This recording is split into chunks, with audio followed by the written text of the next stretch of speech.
Hey everybody, welcome to Live from the Lab. This is the show where we talk about different technology that Bruker's developed in order to help scientists discover the world around us. Today's topic is automated workflows. So specifically, we're going to talk about X-ray diffraction and X-ray reflectometry. Sometimes these are kind of obscure topics. I mean, we're looking at spectra, we're looking at peaks, we're looking at kind of curves that we have to fit and get that data out. And yet, it's become a very, very important thing to a lot of the work that's being done out there. As technology and materials research kind of shrinks down and it becomes essential to get the details right, well, having these automated techniques like not only our standard phase IDs and quantification, but texture and other aspects of that, really that nanoscopic level, is very important to every sample that comes off of the research line or, frankly, the production line. To learn more about how we can do this automation, we're going to head on over to the table and talk to one of my colleagues. Good morning, Jonathan. John, thanks for having me on. Always good to be here. Yeah, it's always great to have you here. And thanks everybody out there for joining us this morning. So, kind of a fun topic. Very fun topic. This is something we've been seeing more and more of. A lot of requests coming in. How do I automate my measurements? If you're a user facility, for example, we've been getting more into the automation space through ChemSpeed, for example, there's just been kind of a lot more requests for it coming in. So I figured this would be a good topic to talk about today, because you guys might not know, you're on your own instruments, you have automation capabilities. Yeah, and there's a whole spectrum. Because I think sometimes when we think automation, the first thing that comes to mind is like a production line. The classic Henry Ford, we're going to be banging out cars, and like that industrial setting is what comes to mind. But the reality is that automation applies to a lot more than that, right? We can have scenario like AI-driven workflows where you're kind of like the machine is deciding what samples to make and then automate, but then also you can just have the simple lab case, right? Scenarios for users, right? Yeah. I mean, look, we always emphasize training. That's part of our, our deal at Bruker, right? So we want you guys to be able to know what's going on with the instrument. But if you want to be able to go up to the instrument, hit a button, run a measurement, to have some feedback for deposition or some kind of processing to get the structural feedback, so then you can dial that in. If you're doing repeatable measurements and things like that, this could be extremely useful for you. Yeah, I mean, like I remember when we used to grow thin films, we'd do things like put little, there's a piece of quartz, they call it a quartz crystal oscillator in the chamber, and what happened is that as you deposited, it would put a little layer onto that quartz crystal, and you would use that in order to quantify the thickness that was being deposited. But then you always had to know, like, what's the absolute thickness on that oscillator? Right. So having access to techniques like X-ray reflectometry, we can get absolute thickness measurement. Of course, depending on the shape and the form of that particular piece. Course. This is something that can be now done routinely. Yeah. Right? Just like a sensor. That's right, exactly. So we can do these types of reflectometry measurements or diffraction measurements completely in an automated fashion. We can even have the sample automatically aligned to the X-ray beam using these types of automation procedures. And we have an example of that I'd like to share today for reflectometry specifically, but the procedure is very similar for a diffraction. And that's another important aspect of automation. We talked about how like production support, of course. We also talked about ease of use. Right, maybe eliminating user error, exactly. But then that whole reproducibility thing, consistency. Because Exactly. even if you're a seasoned person with these techniques, I mean, you set the height of the sample, you do the rocking, all that in the beam. If the machine does it, it'll do it maybe a little bit more consistent. Exactly, and that's what this is all about. So ease of use, simplicity, consistency, especially if you're doing repeat measurements, looking at a very similar sample very often. So in terms of instruments then that this applies to, the classic automation scenario would be what's called our D8 Endeavor. So that's kind of like this machine, big sample loader on the front, ability to hook a robot or a conveyor belt to the back of it. Goniometer is kind of hidden so that it doesn't get dust or doesn't get touched. And but the reality is that this applies to a lot more than that, right? It's not just about the D8 Endeavor. Right, exactly. No, we can apply this to all of our instruments, even our benchtop now. Really? Yeah. So even the D6? Yeah, the D6 has some automation capabilities in terms of being able to load a sample, hit a button, and run a measurement. So one of the cool things about the D6 that's also very important for being able to automatically align a sample is attenuating that beam as it goes into the detector. Well, I mean, yeah. So it makes it a little cumbersome. Like when you're doing XRR, you got to like, you open the door, you put in an absorber, you close the door. Yeah, right? for you know, a system where you don't have an automated absorber, or maybe your detector doesn't have the dynamic range. You would have to use the traditional old-fashioned way of using plug-in absorbers to align the sample, and that works totally fine. Yeah, it works great. And then you collect, you know, if you're doing XRR, you'd collect the data piecewise using the different absorbers, stitch it together using the absorption factors. Yeah, and so you can still get that answer. You can still get the answer. What's cool is we have our Eiger detector on the D8 Discover, so the dynamic range on that detector basically eliminates the need for an absorber. So you can collect the data all in one shot, which is what I'm going to show.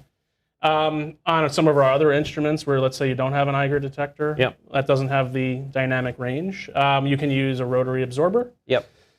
And we're even going to see that on our benchtop, which is cool. Yeah, so this is like a game changer for me because it eliminates the need to have to use the plug-in absorbers even on the benchtop. So that's like interesting to even think. I mean, how do you fit that in? It's a great question. Our engineers are always coming up with clever new things, and they figured out a way to insert it on the primary side and right in the middle, right in the beam path, and it'll automatically change the absorption factor depending on how much. So you're saying on the D6 phaser now, you can actually get an automatic absorber. That's correct. Yeah, and what's great about that is if you have, you're doing a lot of thin film measurements, you got the universal stage. It'll do. You can even set the Z scans up automatically. Yeah, or if you're doing like automation of something like a texture measurement, one of these other things where you have to do direct beam to get the sample in the center. Exactly. You can do that now. It's true. You that's now available. Put a sample on, hit a button, you're good to go. Wait, that's available now?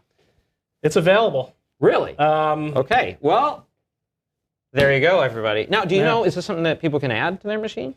I believe it is a field upgradable unit. So that would mean that even if you have, let's say you were one of our first adopters of the D6, you can add this onto your system. All right, so reach out to us and we can help you out with that. Wow, I wasn't expecting that one. Yeah, so that's pretty cool. It's pretty amazing. So you can see how we're kind of really trying to push the this type of and I think that's actually a great example of this idea that we talked about, where automation isn't just for that industrial production support anymore. This is something important for everybody. Yeah, I agree.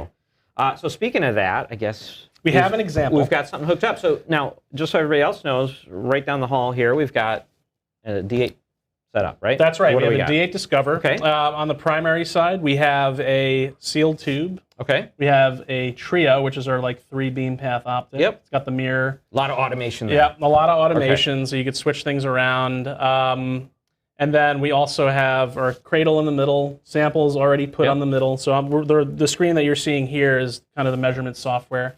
And then on the detector side, the secondary beam path, we have our Pathfinder Plus and our Eiger 500 detector. All right, so if we switch over to your screen then, and you can actually see that right on the DaVinci screen, basically your setup. So if I pull it up, over to that. This is basically a kind of a live representation of the hardware on the instrument. All right. So now what DaVinci is it's, like you said, it's a representation. It's not only used to kind of show you where it's currently at, but you can also kind of set different settings in it, and also you can see something as small as like the detector distance for the Eiger. Yep, that's right. Yeah, so you can see I have it pretty symmetric right now. Yeah. And then you can go into, if I click something, you can see what the current parameters are. So our tube is all warmed up. Yep. Detector, we can go in and look at any of the options here. So you can see we have the motorized slit. So I'm using 0.2 slits all the way across for reflectometry. Right. Kind of a good balance of intensity and resolution for this sample. Yep. And you can also see even like under the cradle where you could choose some options. Yep, so there is, you can see we have a heating stage, we have an air scatter, motorized air scatter screen that I can turn on. So yeah, very kind of modular system. So, and if you would choose it there, then in Commander, then you would actually see the option available right there. That's right. So this is kind of that manual use scenario. And so that's exactly what we're talking about when we pull back into Commander and go into the Commander tab here. I can drive things around manually, so you can see I have all the drives on the left. I can control all the motorized optics and things like that. If I want to do just a quick manual measurement to get an idea of how I want to program my automated measurements, this would be the way to do it. Yeah, so it's kind of that perfect balance of still having access now to all of the manual functions, but now we're going to talk about our workflow. So workflow boils down to 3 things, right? Plan, measure, analyze. That's right. So we're going to talk about the planning. Let's go to planning. All right, so if I go into our wizard tab, this is kind of our planning tab here. Okay. I can go ahead and create new experiment. And you can see I have a number of options here. For the automated X-ray beam alignment, you would hit XRD. And so there's automated procedures to do like a standard, alignment to, let's say, a single crystal reflection, or like for a thin film, if you're doing those types of measurements where you're looking at epitaxial films, you would do XRD, align to the reflection. In this case, we're looking at XRR, so there's different alignment strategies that we'll show. There's also other types of measurements that you can do, and use the laser to align if you have such an option on your system. So you can plan everything from a basic powder measurement all the way up through a high-end, say, reciprocal space mapping. That's right. Yeah. Okay. So all of that is covered there. You just got to grab it from the cookbook and you start. Yeah. Okay. So you can see I have all of my Da Vinci settings for the method. It kind of looks like that other screen we that's saw. right. But now it's here. One cool thing is that when you make the new method, it's going to pull in all of the current hardware on the system. Okay. So if the current hardware doesn't match the hardware in the method, it's going to give you a little error and tell you, oh, you don't have, this. You're using a 0.1 slit, but you should really be using a 0.2 slit. And that's very important for, say, that novice scenario. Exactly, and reproducibility. It kind of eliminates the human error involved. So that's extremely useful if you want very repeatable measurements. Okay. So I can go into each of these fields and change the settings, detector opening, kind of detector discrimination settings. I can go into the voltage and current of the tube. I can kind of customize things to get the most out of my experiment. If we go into the XRD basic tab, you can go in and actually define a sample model, so you can see what our sample is: silicon substrate and silicon germanium on top, roughly 40 nanometers thick. It's an epitaxial layer. We're doing X-ray reflectometry. So we want to see if we can get some fringes so we can look at rough, sort of density, thickness, roughness information from that. So one of the cool aspects, too, is that in the planning, when you do this, you can actually use the material database. Yep. That's the same one that's used in our analysis. Yep. So either Leptos XR, or Diffract.XRR or Leptos X. That's our new Leptos software. And then when you bring in the sample or the data, it'll actually bring in that info, the metadata. So you can see the database right here. So we have a bunch of predefined things right off the bat that we give you. You can also import structure files or crystal information files. Yeah, and in the future we'll do an episode on Leptos X, because like that database is awesome. You can even create new materials based on just CIF files. Yeah. You just bring it in, makes a new material. Makes life really super game easy. changing. Yeah. So, but back to the automation. So now you plan, so you tell it about what we got.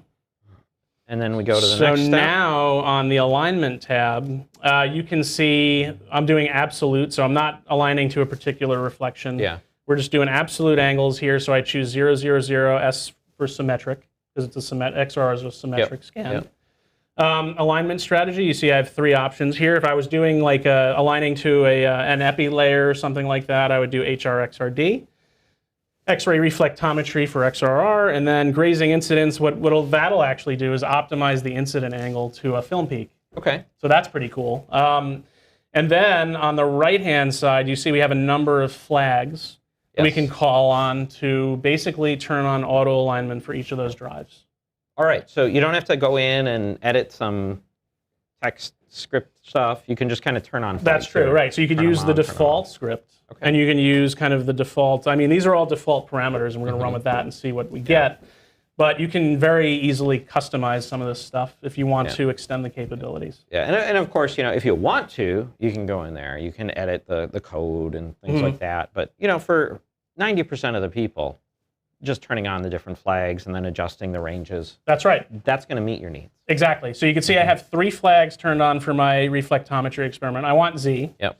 I want 2 theta on the direct beam side, and I also want omega, and that's really that rocking curve that's going to allow us to align the X-ray beam to the specular reflection.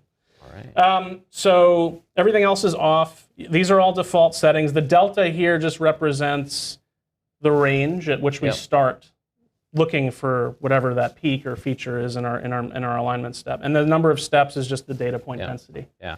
And one thing I'll say to everybody out there is that right now we're looking at the XRD one, Wizard. That's probably one of the most complicated one. Yeah. So don't feel too overwhelmed here. We'll take a look at the end. Maybe we'll just pull up the Wizard, what it looks like for, say, a powder measurement or texture measurement, just to kind of give you an idea.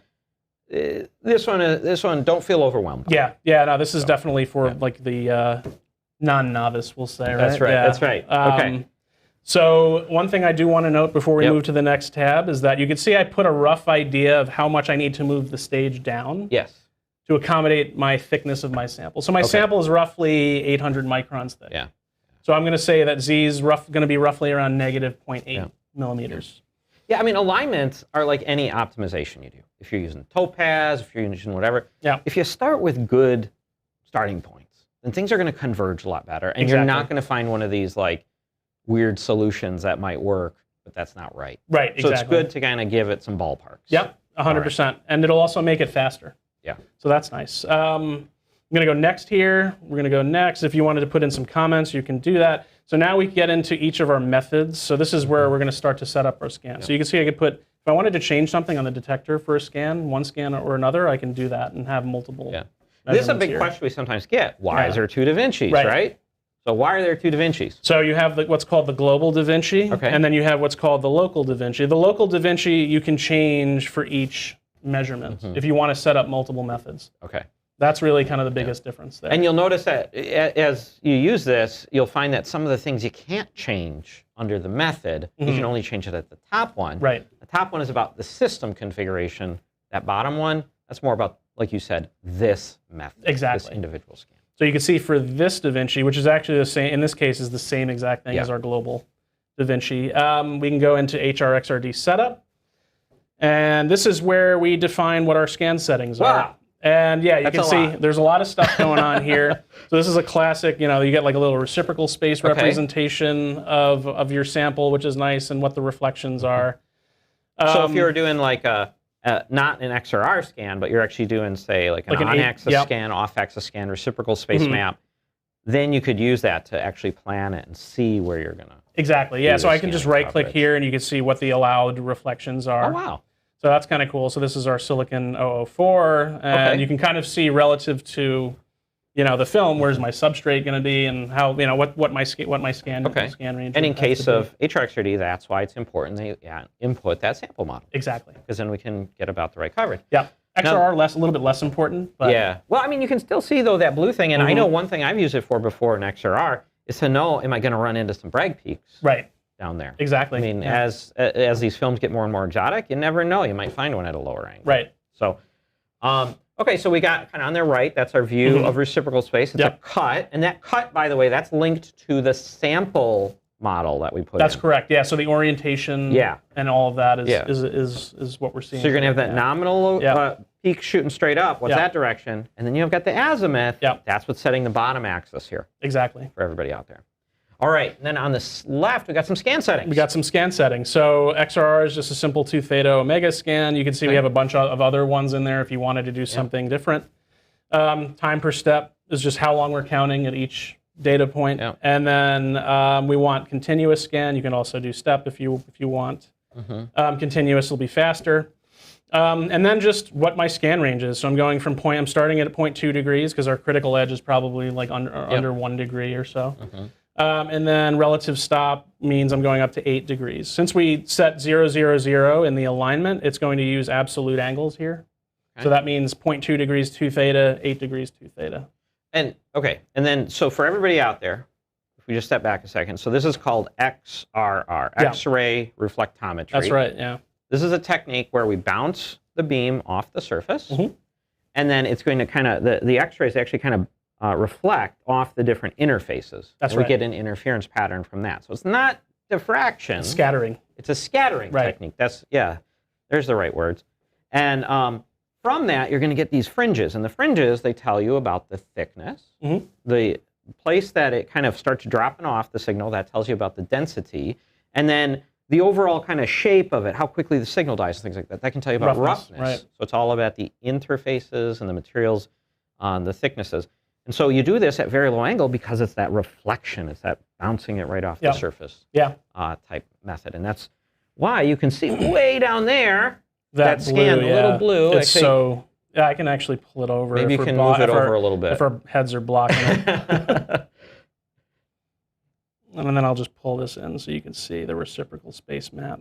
You can see that little blue line, right? Yeah. So that's the scan. Okay. Exactly.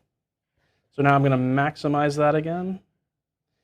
And then pull this back. Yeah. Okay, so then we had the scan parameters you talked about. Then we have this alignment stuff, huh? That's right. So you can have something that's identical to the alignment that we did here.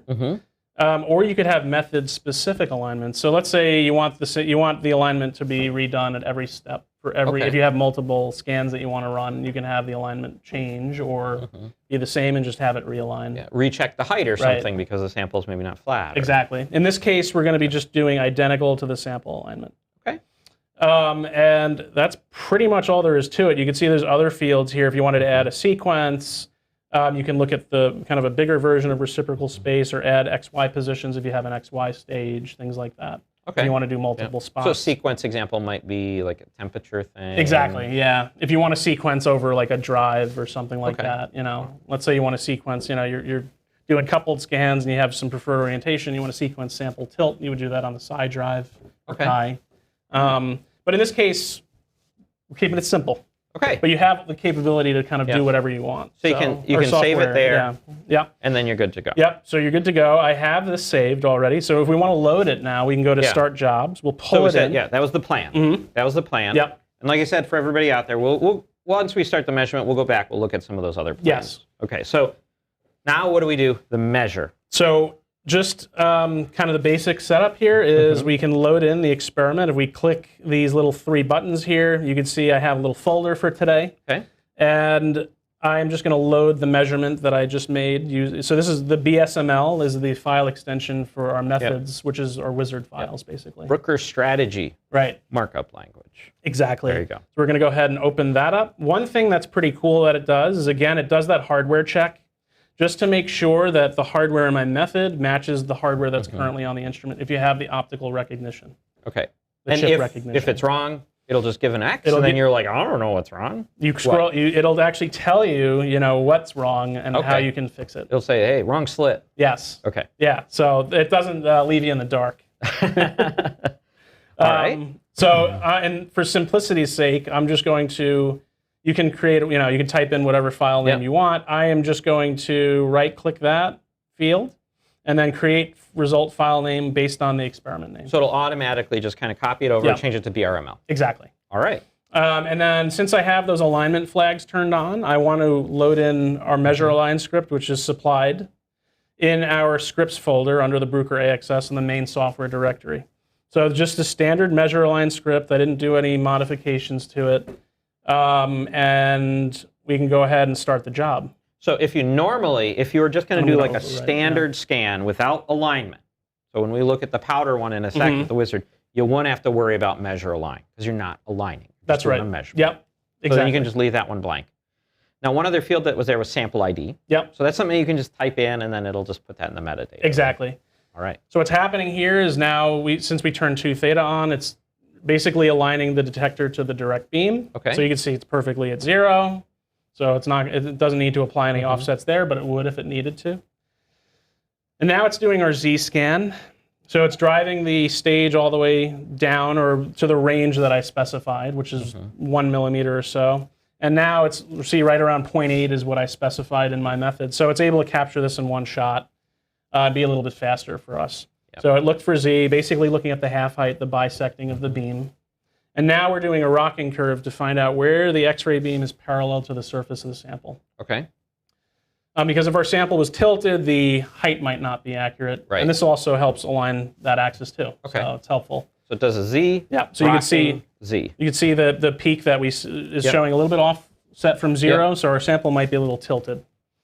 And now it's going to do that Z scan again. Now, if any of these ended up falling outside of the thresholds that we put in the wizard, then it would just stop the method and it would let you know, right? Or what? What would happen is if it didn't find something, it'll expand the range automatically until it finds something. And if it doesn't find something, if you're way off, then it might be like, you need to optimize me. Yeah, we got a problem. Yeah, we got a problem. So that's exactly. a good thing to know. So one thing I do want to point out also, which is kind of builds off of what you were talking about there, is now we're looking at the specular reflection. You can see that's a little jaggedy, not quite enough data points in there. What it's going to do, if it catches that, is it's going to increase the data point density automatically, which is just an added step. So it just takes a little bit longer, but you can see that peak looks a lot better. Oh, yeah. No, I mean, a peak is not a triangle. Right, exactly. A peak should have, we say, like 5 data points above the full width at half max. Yep. Really. So if you're working with samples that have like a really sharp specular reflection, you could go into the wizard and optimize the data point density without having the system doing that for you. So that's the scan already? That's we're scanning. We're aligned and we're scanning. Yeah. You can see it's a very nice sample for XRR. And it's nice to not have to be able to take this piecewise. You know, it's just to be able to hit a button, which is something else that I will show after the scan is over, how to make those. Because all we did is basically load the method name, create a result file name, and throw our script on it. Yeah. If you want to create a button, that's also an option. And that's something that's even easier then for users to walk up, hit the button, and go. Exactly. All right. So if we want to do that while this is running, we'll go back to start jobs. You can see my experiment's gone because it's running. We can go to job list, and you can see it's currently running too. I just want to point that out. You can see all the jobs that are queued up. If we go to start job templates at the bottom here, and I go to my little folder for today, my little tab for today, you can see I have a couple of buttons that I made using this method. So I have XRR, silicon, germanium, 80 seconds, which is what I just ran. We can go in, if you want to create a new template, you could hit new template. You can hit the method that we just ran. Okay, so you would run the method. Yep. So you create the method file. Then you run it, make sure everything works out well, and then it'll show up in that left list. It'll show up in here. And then we go ahead, pick the one, the 80-second method looks like the correct one. You can add it over to the button, and then we can create a little label for it. One thing I do want to note is that it pulls in the script file for us, the measure align script. Because that was in the job. Exactly. Okay. So when you hit this button, it's going to automatically do the auto alignment. Okay. Yeah. So now if we want to create a label, I could just do XRR with maybe a smiley face. You know, we're happy today because automation's working and we're all happy. So you can create a little label for that, and you can see it just adds it right there. If I want to run it, I can hit it, and it'll run it. So, and one of the tips there would be if you want, for example, the file name or the sample ID to automatically be filled in, there's wildcards that you can use, right? Right. So that's another thing that's very nice to know is if we go into kind of the method that I've been doing, you could have wildcards for sample ID. So yeah, let's do an example of that actually. So if I go into the one I just made and say I want to, I don't know the sample ID, because the sample ID is going to change every time I hit the button. So I can just put a little question mark in that space. And another thing that's really nice is I can also add other columns with other flags if I want to. And one nice one is timescale. If you want to change how long the measurement is, it'll just be a factor of whatever you put in the wizard file. Yeah, and if you want to, and we're not going to cover it in today's because that's too big of a topic, is the analysis, where you can automate some of that analysis. Right. That's where the other columns come in too. Yep. It would connect the workflow with that. Exactly. All right, so now you've added a question mark to our button. Yep. So if I hit this, now it asks us, it asks you the question. What do we want our and anything you would have put a question mark on, it would show that field. It'll prompt you. Yeah. And another option too is there is a code, and you have to look this up in the user manual, where it actually you can use like $ type characters, so like $D or $S, and that stands for different things. It could be the date, the sample ID. And so you can incorporate that then into your file names for automatic generation of some of these parameters. Yeah, so you could really dig in deep and get creative and make your workflows work for you. Yeah, and as we can see, that the result here, that looks phenomenal for those who aren't used to looking at these types of scans. You really want that XRR kind of structure to come out really far. We're looking at the dips. And I mean, even just looking at it, we can tell already this got a pretty thick film, but at the same time we have some sort of a minor interfacial phase. Maybe we could take a look at some of those other wizards, just Yeah, to give everybody an yeah. idea, because that might have been a little overwhelming for Yep. people, say, who just do powder diffraction. or Not a something like problem. this. Yeah, so if I go in, I can create a new experiment. If we want to just do regular XRD for Yeah, let's powder do that. diffraction, we can open that one up. And it's, again, going to pull in. We'll be greeted with the DaVinci of whatever the current hardware on the instrument is. So if we wanted to change any of that, we can go into the trio. We're probably not going to use the mirror for powder diffraction. Yep. We're going to use the motorized slit, Okay. which is right there. And you probably want to change some other optics around. Yeah, you But- might set the Eiger to a certain setting, things like that. Exactly. Okay. So if we go just right into the experimental setup for powder diffraction, you can see I just changed my scan settings up here. Much simpler. Yeah. Now we got the and coupled scan. Continuous scan, and then I just pick my scan range. Very similar Yep. to what we did before. And then you would pull in your drive positions and things like that. Yeah. If you had a laser system and you wanted to set that up for, having the Automatic laser, height doing generation. that. Yep. Yeah, so you could add a column in Start Jobs to set that up, basically. Okay. Yeah, and that would just be under Column Editor, and you can see there's a parameter here for automatic Z alignment with the laser. Okay. Which I would recommend for powder diffraction if you're expecting your sample to be like way up. But if you're filling, if you have a rotation stage which is just fixed Z and you're filling your samples up in the holders correctly, you shouldn't need to do a Z alignment anyway. Right. So yeah. yeah. I mean, rule of thumb there, right, is like if it's a reflective surface, lasers don't work so well. Exactly. That's where the X-ray beam comes in. That's where the X-ray beam, and also it gives you a little bit higher precision. Right. But then if you're looking at, hitting different areas on a bulk surface, laser video is great. Yep. There for really aligning the height. Exactly. So there we saw the wizard for powder. Yep. And that's where you might also then even use the sequencing in that for doing the non-ambient. Yep, type exactly. stuff. Yeah, so you can go into here, and if you have a temp stage, you'll even have some profile options with a table editor, which is really nice. You could do temperature ramps and temperature ramp, hold, measure, things like that. Right. Yeah. Right. So it makes it really easy. So we got that. Yep. So that's another example. Just a really simple one. And for anybody out there, if you want to learn more about it, just kind of go through the steps. There's a very good documentation on this in the manual. You could always reach out to us, too. Just send an email to our app team. And they love working with everybody there. That's what we're here for. Yeah. And, another neat thing, too, that we do is if you want to kind of set up a method and you want a little bit more help, you want kind of us to step you through your specific use case scenario, you don't have to have somebody come out on site and set all that up. They can actually reach out to you guys and set up kind of a, what do we call it, e-training or a web training, right? And so very reasonable costs where we can help you to build these methods. Yeah, we can, online. have like a little remote session, and it doesn't take much to, guide somebody through setting this up. Yeah, and maybe let's take a look at one more, because I kind of like it, the texture one. Yeah, it's definitely. kind of a fun one, because it's a little more specialized for that texture. So if we go to texture, and it definitely is more specialized compared to the other ones, because now you're, again, DaVinci is always standard. You're always going to see that. And then common look and feel. Yeah, that's right.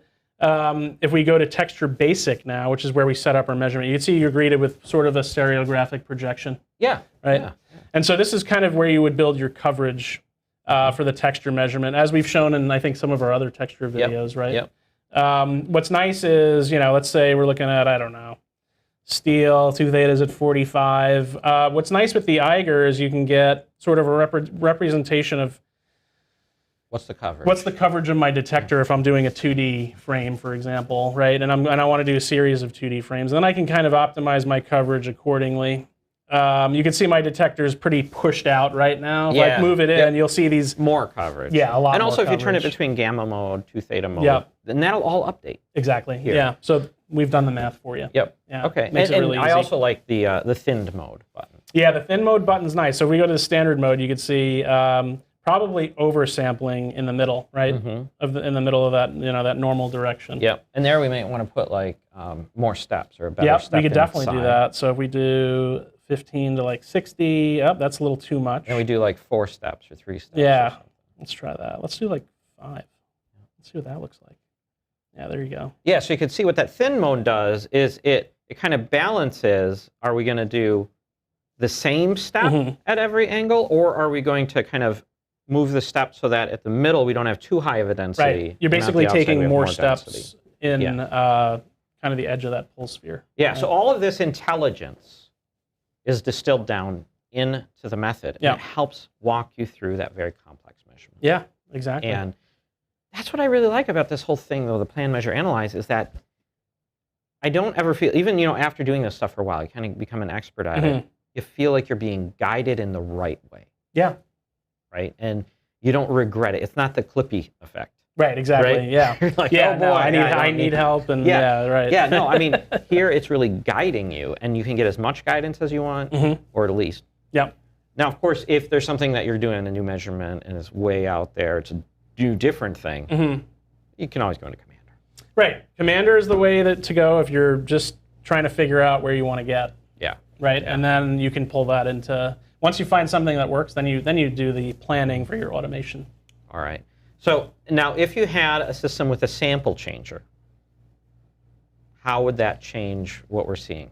You'd basically select what the sample positions are that you would want to run. Okay, so on the job list, there would be a column, and it would be sample position. Yep. So like we have sample ID right here. You'll typically see a sample position right next to it. Okay. Yep. So anybody out there with the sample changer, that's how that incorporation would work.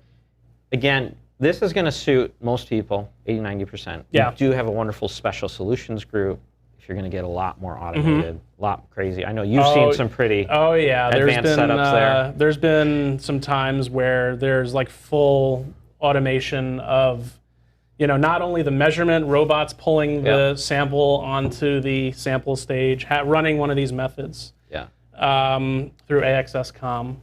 Yeah. And then doing a full analysis, like spitting out all of that information automatically. Yeah, it's pretty taking powerful. in info from databases, putting data out into the right formats. And so this is really the synergy that we're building with ChemSpeed. Right, yeah, you had mentioned ChemSpeed. So that's a great automation company who's part of Bruker, and so we work with them a lot. And that can be that high end. Yeah. But you shouldn't feel like automation only applies to them. No. This can be the push button. And that's what that's the whole purpose, of why I felt like I wanted to show this today is, you might not even know you have it. All right. So we just scratched the surface. Let me say that. Yeah. It's a huge topic. If everybody likes it, go ahead, comment. Let us know. Also, and we'll know. Hey, let's do a little bit more content on this automation thing. But for now, let's go ahead and get to some questions. Now, you can always write your questions in before if you're not going to make it to the show, or if you're watching this later, go ahead and write it in, live.events@bruker.com, and we will get back to you. Now, if you are joining us right now live, though, you can type your question in the side of the screen in the chat, and we will answer them. Now, we do have a few questions that did come in before the show. The first one is coming from Sally. Can I adapt a method file from a D8 Advanced to a D6 phaser? Great question, Sally. My advice to that is if you're running a similar kind of measurement, pull the measurement parameters into a new wizard file. Okay. Because the configurations are drastically different.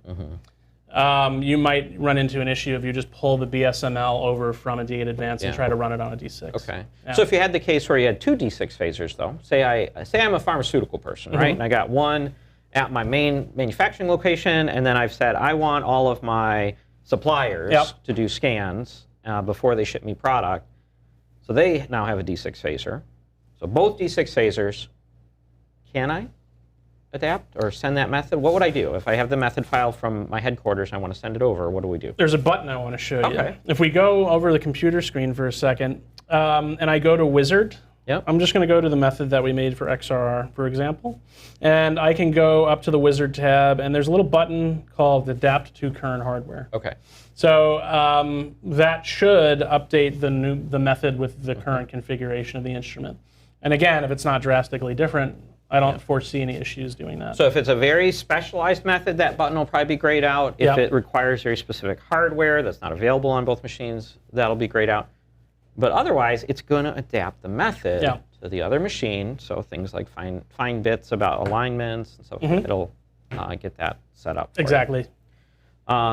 Next, from Robert, how do I change the specular reflection location for XRR automation? So, great question. Why do I care? I'm going to throw that one out there. Specular reflection location. Sometimes if there's like a lot of beam overspill, you can get some weird things going on the sample, and maybe you want to change the alignment during that rocking curve step to a higher angle, where the signal might be a little bit lower, but the beam footprint on the sample will be different. Okay. So what we can do is go into the script editor.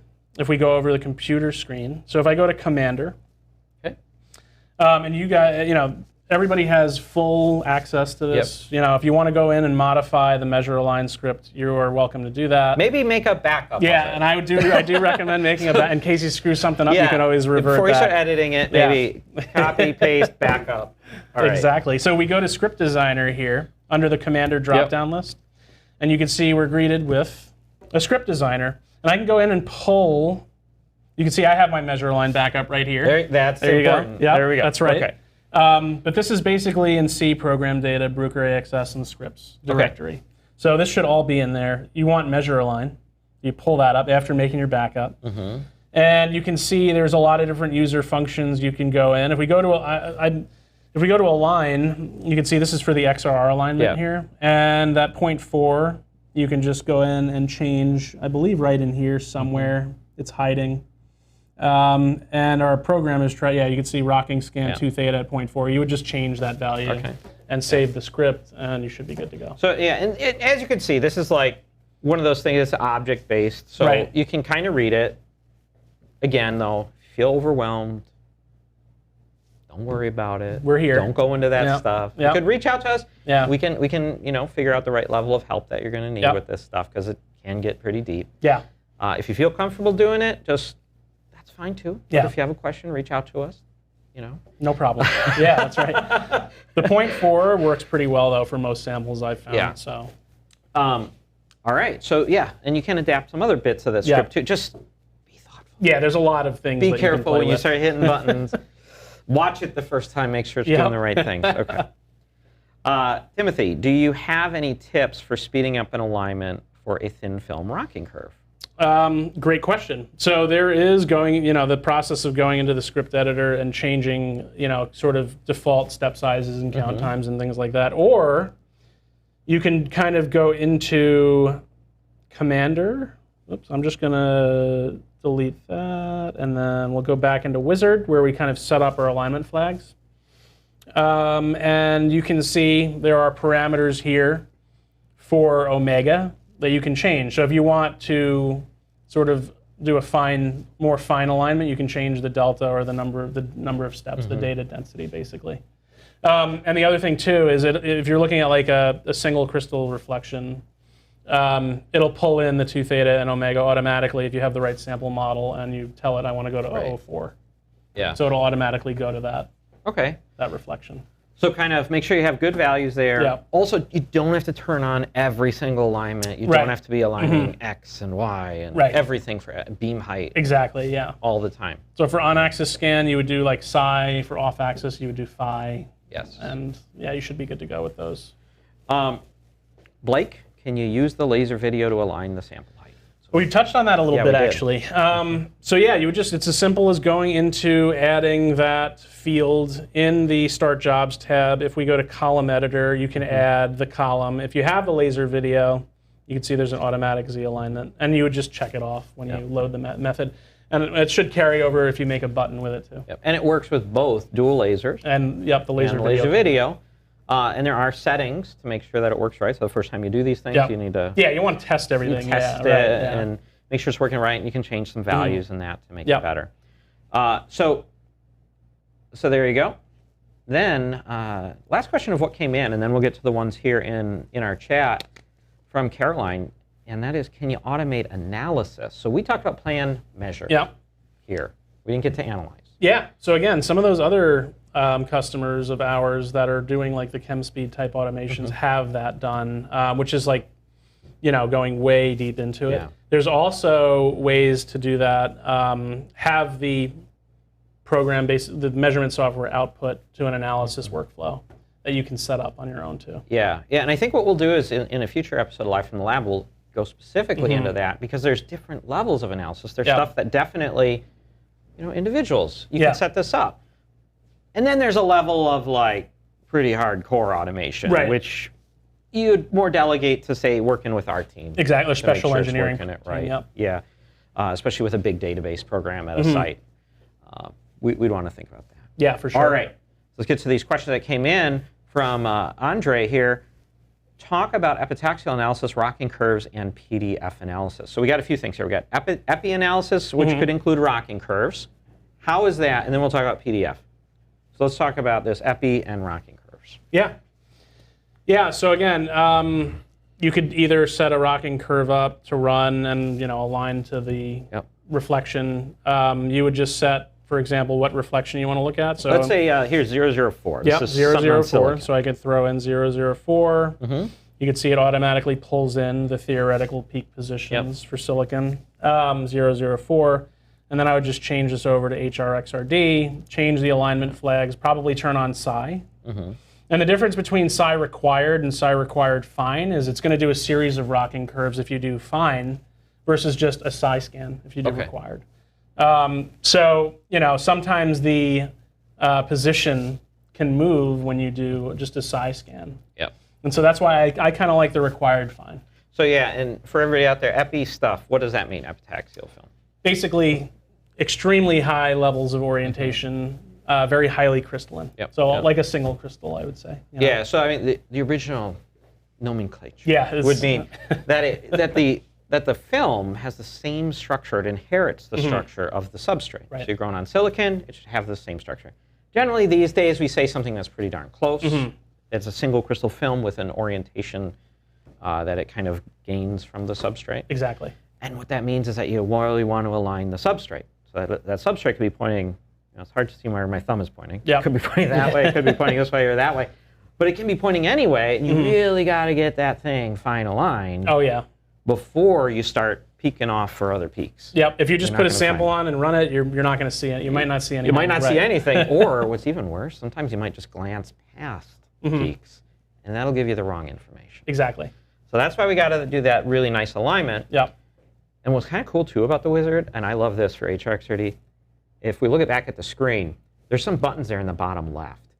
And what those are for is that's interactive alignment. Yep. So on one hand, you got, I'm going to do it all in Commander myself. I'm going to hotshot it, Maverick. Do the offsets and everything over there. And then on the other side, you got the full automation. Right. But then in the middle, you can actually use the wizard along with those import from and send to buttons to send these automatic these parameters to Commander, execute them manually, import them back, and then use a wizard to kind of create the method to then automatically make the measurement. Exactly. Yeah, that's another great point. Especially if you don't know, like you're putting a sample on that you're not necessarily familiar with, and you don't know where the peak positions are supposed to be. Yeah. So then let's go ahead and take a look now at that other screen, which was the actual measurement of a rocking curve. So the method. So we can see in the reciprocal space view, how does a rocking curve look? Yeah, sure. So if we go to reciprocal space here, and we're looking at silicon 004. I am going to zoom in on this. Okay. And what we can do is just change this to rocking curve. Let's zoom in on that again. And now you can see it's just taking across, basically just changing the direction of the scan. Yeah, so, and it actually shows this is really what you're going to cover. So the 2 theta omega, that was the vertical. That's actually radial. Then this one is going that way. And if you do something like an RSM, you'd actually see it. Yeah, you'll see the actual area of reciprocal space that you're covering, which is cool. And that's really nice, especially if you're working with relaxed versus fully strained systems, because you can see where those reciprocal lattice points are going to move and be predicted to make sure you're covering it in the right way. And one thing that's really cool, actually, is you can change the theoretical relaxation of your model. And that'll help see, all right, well, how much is that going to shift around and, to optimize your coverage? Yeah, and you can do that layer by layer. Yep. So if you say, I got a buffer layer, that's going to be, fully constrained. Yeah. But then you have the top layer, which is fully relaxed. Bam, you'll be able to see that. Yeah, it's great. So that's really nice. That's really useful. So then the last part of that question was PDF analysis. PDF, high energy. So PDF is sort of capillaries, a different animal, I would say. That's really, I would say, more dependent on the alignment of the capillary, and the sample setup in that case. You're probably going to be using a capillary stage for that. Yeah. And then it's I mean, as far as I've seen, that's pretty much all there is to it. And then you just run your scan. You know, you're using high energy and you're going to super high angles. Yeah. Yeah, I mean, so you'd set it up normally in that powder wizard. Right. Exactly. Probably. Yeah. Because it's going to be a 2 theta or a coupled scan. Yeah. Or it could be just a 2 theta scan. Keep the beam constant and do a scan. Exactly. But you can make a button for it. Yeah. So if you got users who change to the capillary stage, so you kind of give them maybe some instruction on that. This is how you change the capillary stage, and then they know they can just press the button, it'll run it. Exactly. So that's pretty nice. So from Ricardo here, is there anything on Rietveld XRD analysis that you guys will show? We have a D8 endeavor. So for Rietveld, that's basically taking the data and exporting it to our analysis software, and I'm guessing they're talking about automatic workflows. That would be Topaz. Yeah, that would be Topaz, exactly. So yeah, we have customers that are doing that currently too. Yeah, and so like I said, we'll do a future episode on that one, Ricardo. But just to give you a little insight, what you would want to do there is you create the project file, or an input file, and then you would use that along with one of our Automator connectors. The classic one was BBQ, newer one is called BBE. Yep. And that will then help you to automatically launch that analysis in Topaz. But I think that's a great topic for us to hit on a future I agree. Yeah, for sure. All right, from Nicholas, is it possible to do a job template for alignment only? Z and rocking, for example. If somebody only wants to do the alignment part, I feel but like not I've heard this question before.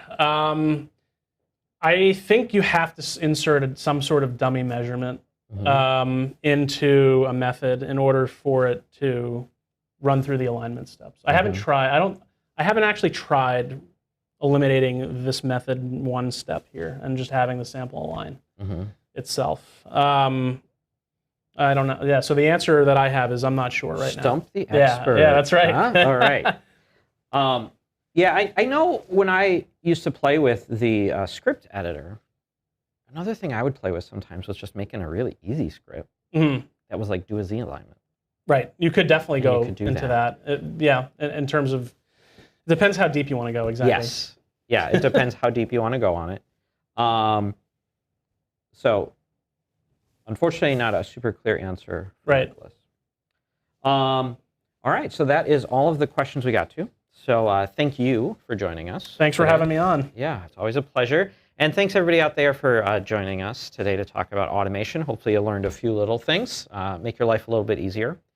And yeah, so until next time though, keep your signal high and your background low.